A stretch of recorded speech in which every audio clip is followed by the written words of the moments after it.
Warning. This episode of Anime Abandon contains scenes of blood, excessive gore, violence against children, and suggestive themes. Viewer discretion is advised.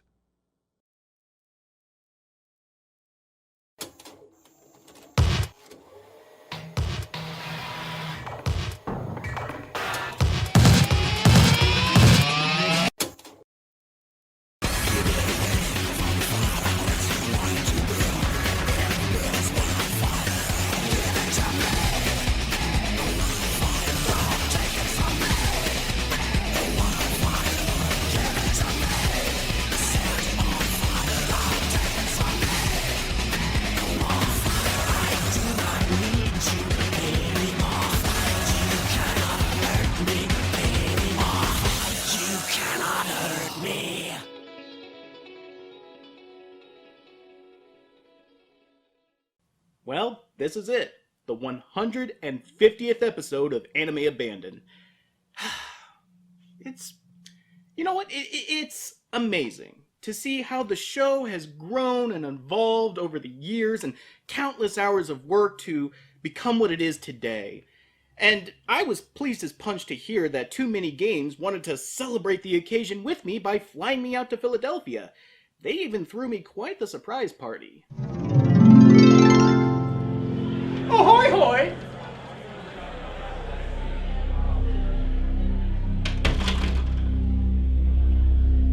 Hello, Bennett.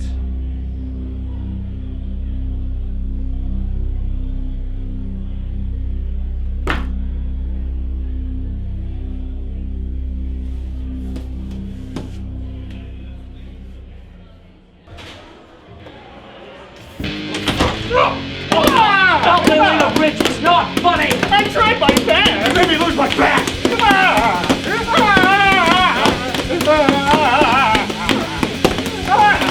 I like your game reviews better! Oh, thank you! Hey, you Fruity! Son of a bitch!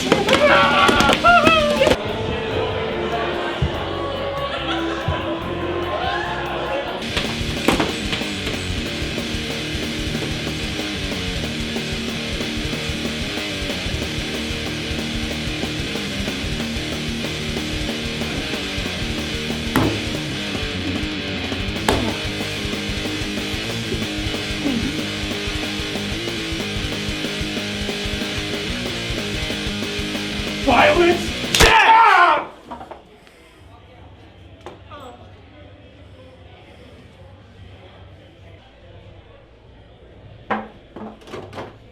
I never even saw these assholes before!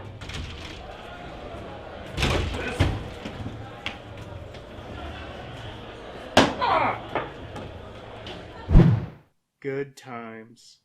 But being beaten unconscious got me to thinking. How do you know when an anime has achieved cult status, especially when anime by itself is considered a cult interest? I took a lot of blows to the head. How we define a cult film follows a few simple guidelines that depend on an amalgam of content and audience reaction. Most films that have achieved cult status usually revolve around obtuse subject matter, or in a broader sense, rebellious subject matter.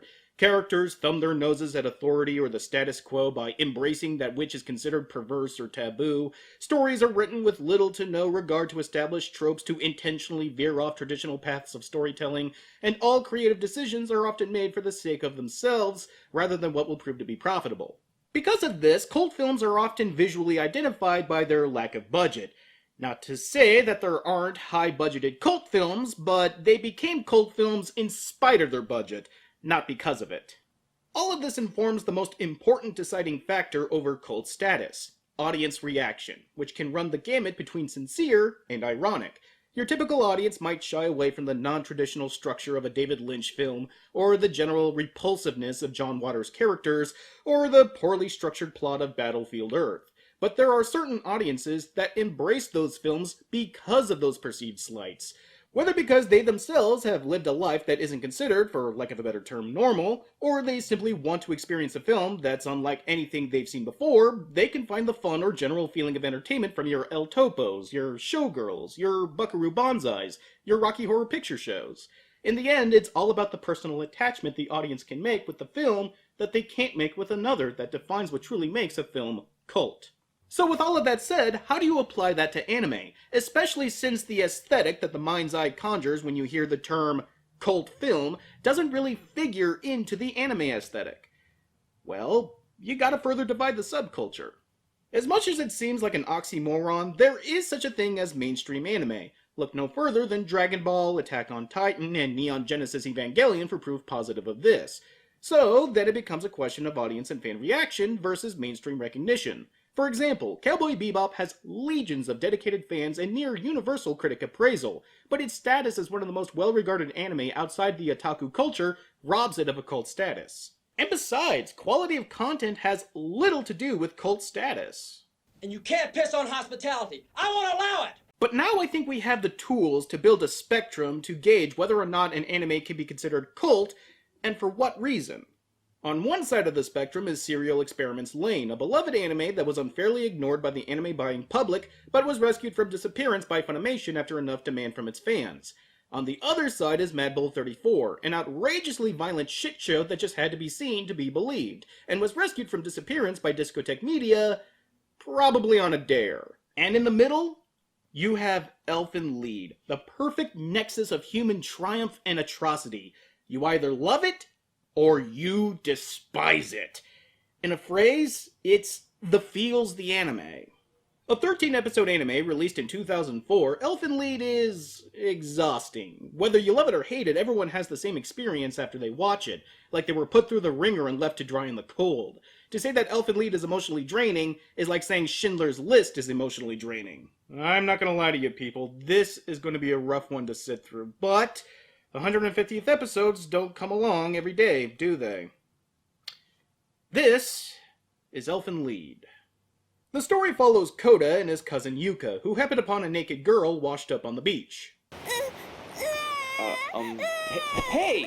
Koda, take your clothes off right now. What? Just take off your clothes. Look, Yuka, sex on the beach sounds like a good idea, but... Oh! You meant take off his coat so she could use it to cover herself. Why didn't you just say that? Oh, wait, I forgot. Because you want to bone him.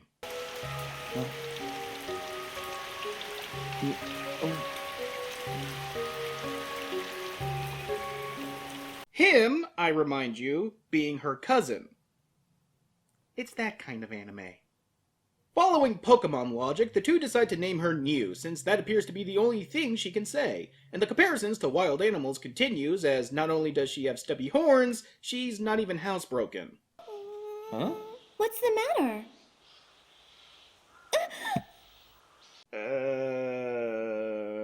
You went full retard, man. Never go full retard. This would all be pretty uncomfortable if we didn't know that New is actually Lucy, a homicidal humanoid dubbed a Diclonius that has the ability and wherewithal to dismember people by the dozens via invisible hands called vectors.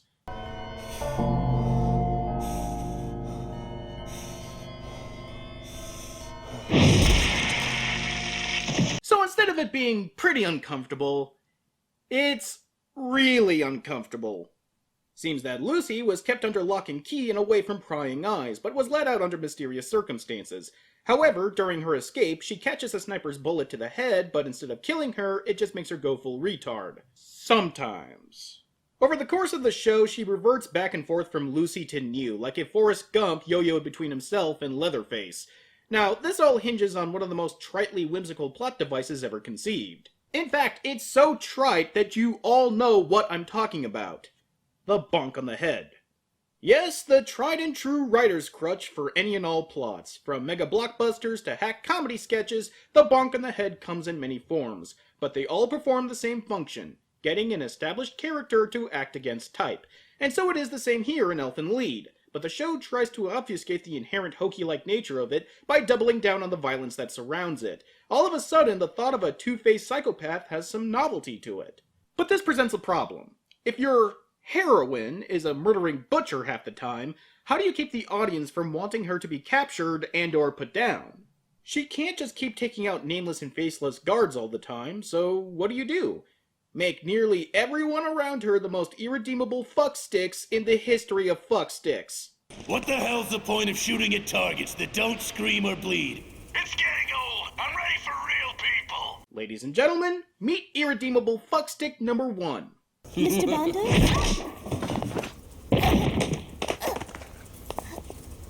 Never sneak up behind me, stupid bitch.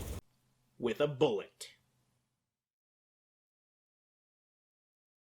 This here is Bondo. He likes to kill people. I'm sure he has other interests. Every day, all this training, what does it add up to, huh? Killing people, right?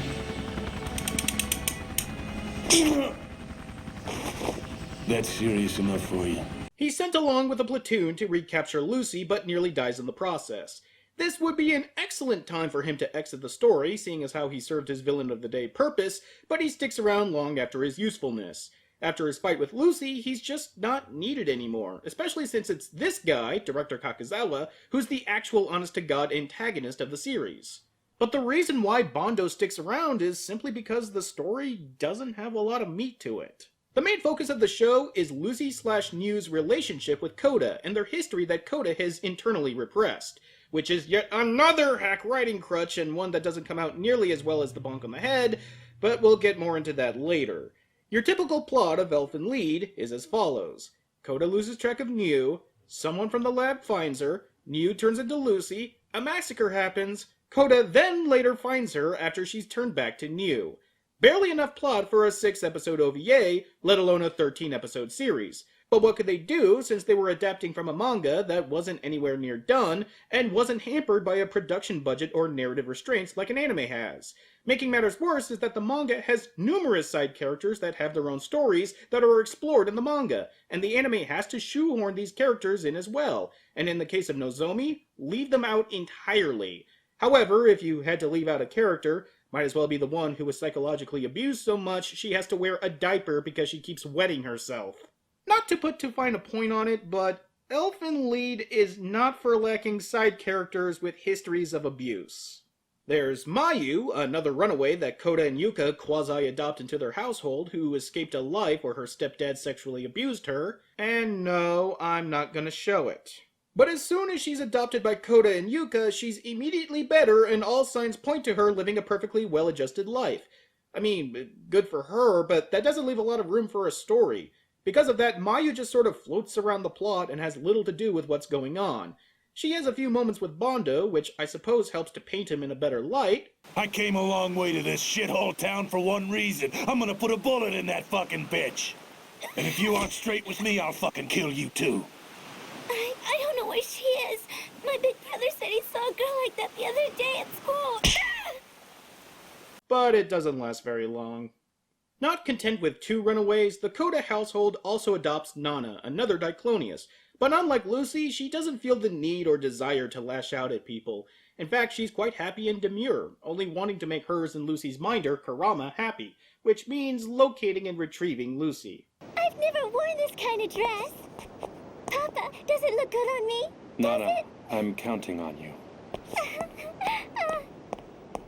I know. I'll do my best for you, Papa, and all I want is a pat on the head if I do a good job. Which is why Lucy dismembers her and leaves her stump of a body dying and bloody in a cemetery.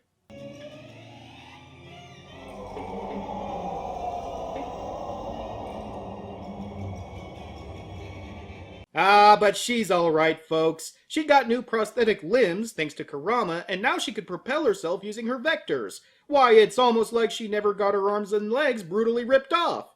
Except she did. And you can't unknow that. But unlike Mayu, Nana has some thematic presence in the story, even though she figures very loosely into the plot proper. I like that instead of having every Diclonius be a sadistic monster, there's one who is equally dangerous, but only seems to want to help, even though she shares a similar past with Lucy. She's routinely kept shackled to a wall, naked as the day she was born, and bloodied from unknown wounds, and yet she's bubbly and eager. If there was one major overriding theme of Elfen Lied, it's the age-old argument of nature versus nurture. Are we born evil? Or are we made evil?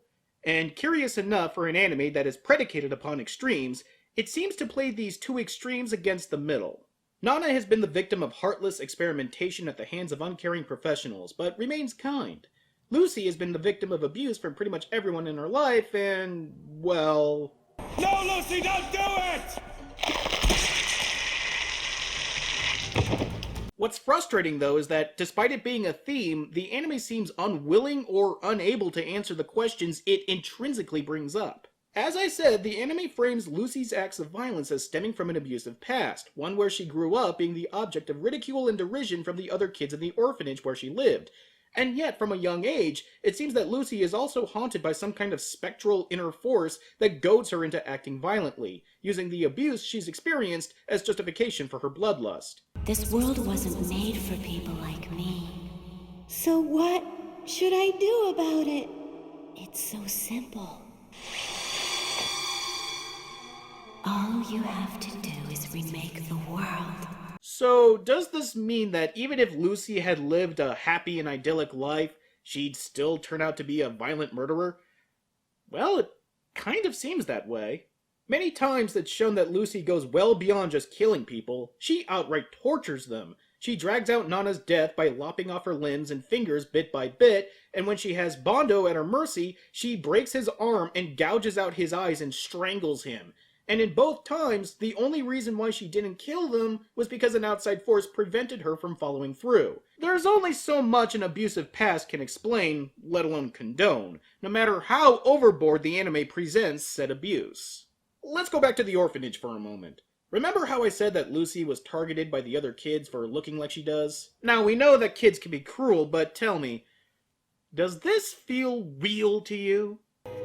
Oops.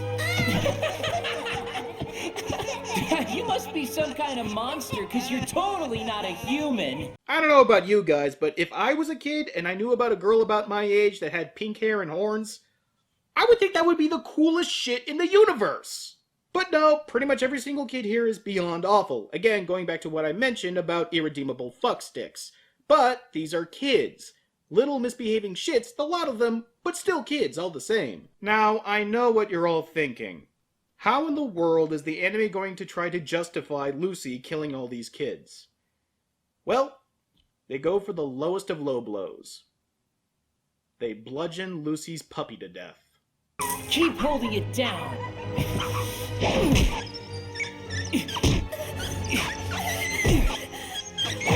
Who are these kids? Jeffrey Dahmer's bastards? This would be terrible if it wasn't so forced. Granted, trying to create an anime with as much transgressive subject matter as Elfen Lied does is no easy task, and sometimes the only way to get away with it is to contextualize it with something that's even worse. But you can't ask me to take this, or any other time the anime goes off the deep end to portray morally bleak bullshit, seriously. No more. I'm scared. I'm scared. I don't want to do it anymore. Please stop. Don't do it. Guess 270's the limit.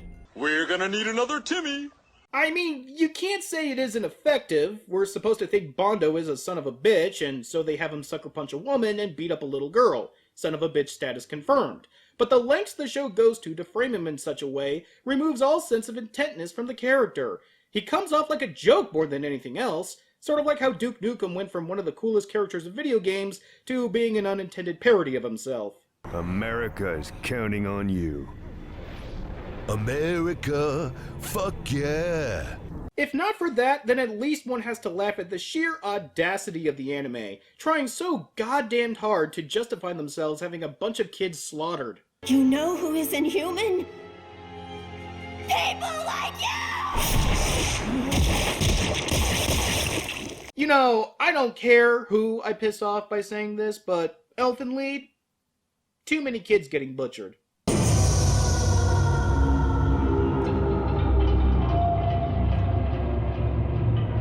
Like, an absurd amount of children getting butchered.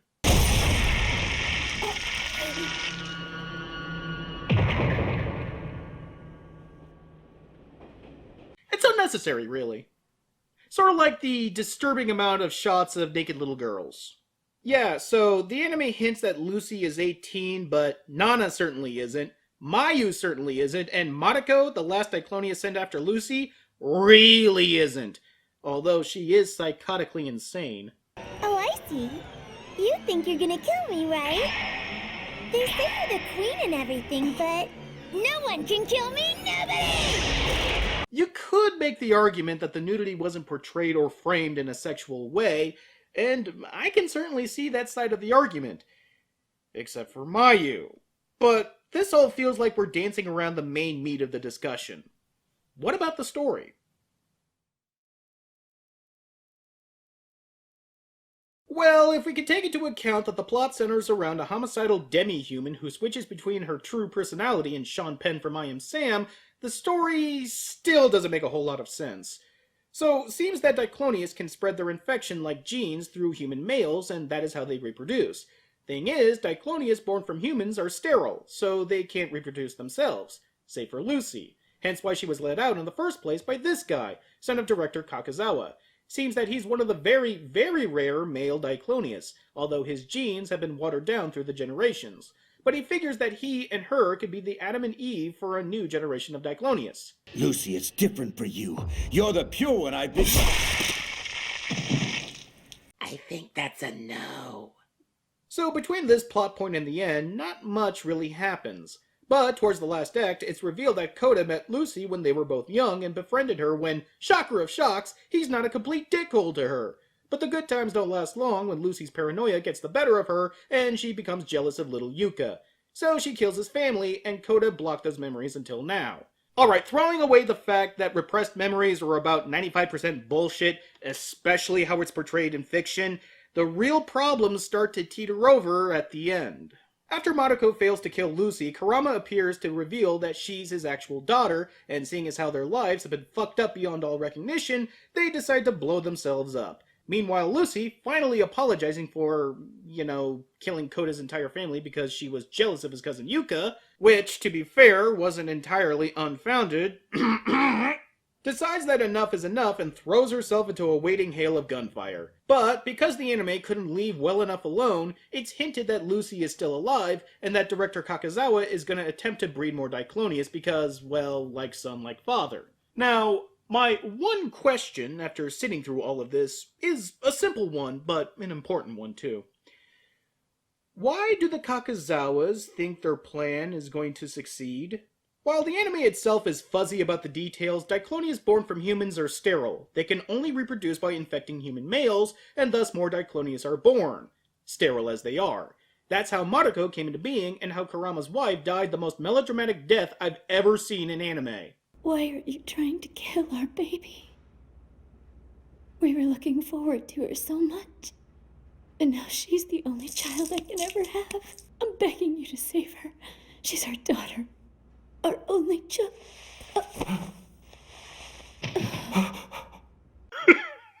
Jesus, fuck this show. So, Lucy is capable of conceiving. That I get. But then, why would you have your goons and conscripted Diclonius kill her? In fact, why didn't you impregnate her when you had her trussed up and locked away? I know, evil fucking thing to do, but again, evil fucking bastard here.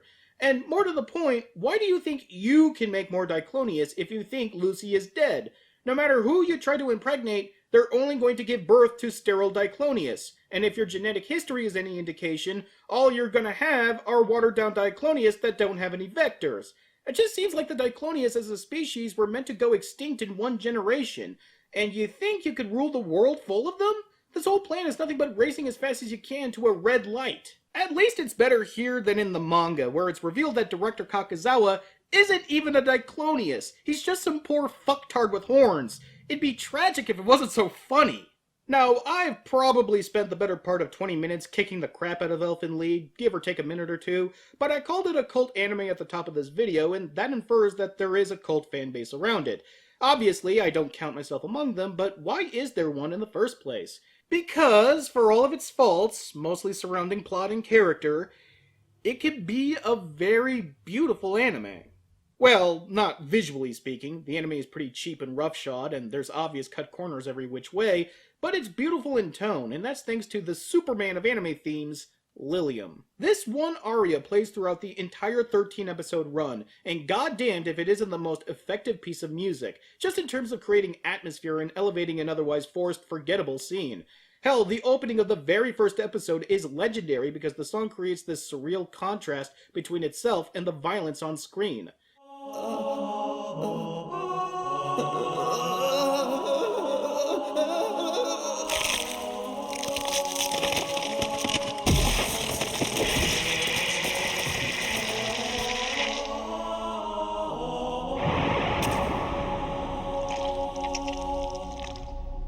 Still, even Superman fails every once in a while, and the law of diminishing returns strikes again.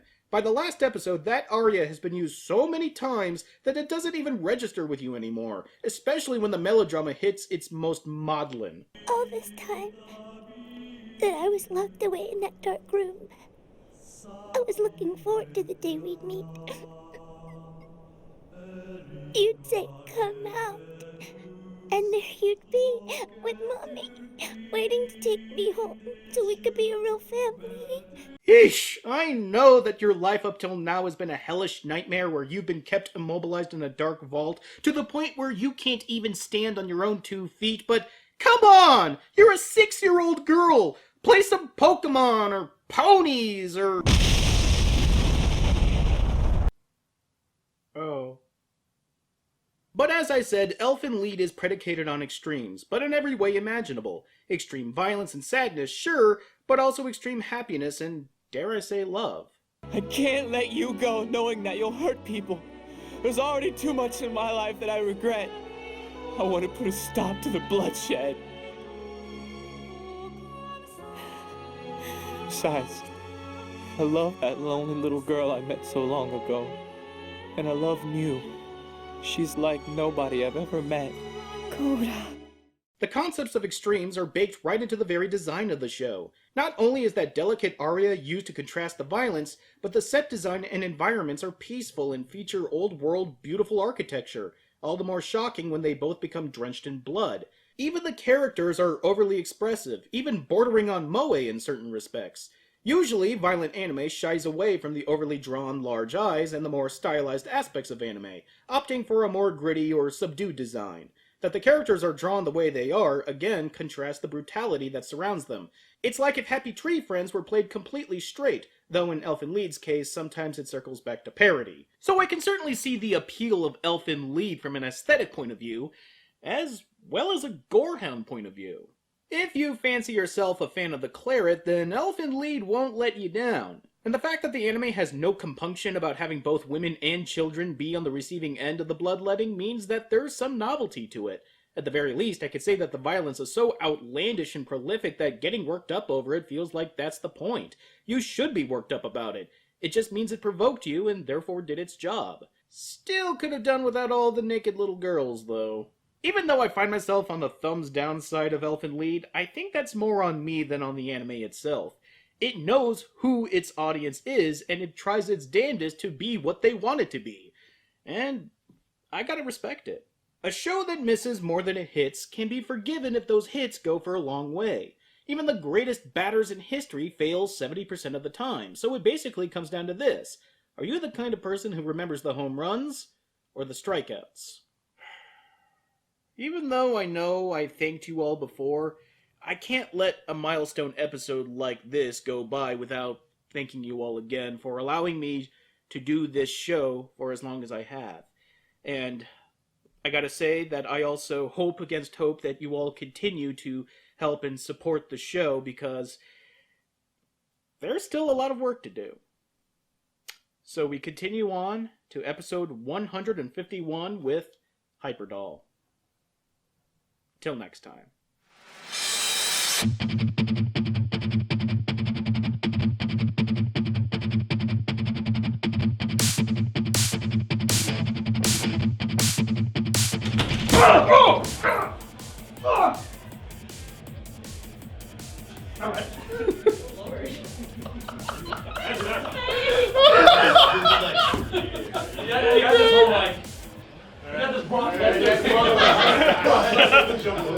Alright. Stop wearing that hat, you're not a cabbie! stupid. Okay, so first time that Ben has been assaulted by many, many wiffle bats. Do you have anything to say to the Patreon audience? Apparently, I turned into Ed Cagney when I whiffed it. How was that, man? You okay? This stuck a little bit, but that's fine. Yeah, he's tough. It's good. All right. All right. Oh, are you okay? Evan? I'm got you. Tucker's beautiful face. I got fatty-oed! I got fatty-oed! Guys, somebody just got hit with a bat. Are you okay? Are you okay? Oh my god. How dare you hurt him? Bad luck. Outtakes, All right. man. Hold on, let me get a film of this. Oh, Wooly. Wooly, that's kind of real. You want to sign your work? I think I already did. Oh my god. Welcome to Jackass. Beam, beam, beam. Hi, I'm Ben the Sage, and welcome to Jackass. Oh my god. We gotta, just get a picture with your handiwork. When was the last time you were in a fight, Wooly? What happened, gentlemen? I wanted to confirm that this tape point was where the weak point is supposed to be, because that's still intact. That didn't break. It actually shattered over his back. Dude, I'm sorry. Are you okay? Yeah, I'm fine. I'm really fine. I'm fine. I'm back. Holy shit. It's gonna bruise like hell. The point is right there. Right there. And the shatter point was right there. Here. Okay. Good work, good business. We filmed. Stagecraft. Good stuff. I don't know either, because I don't feel the We just filmed an assault with Wooly. That was. We will be seeing Exhibit A in court at a later date to be determined. Oh, okay.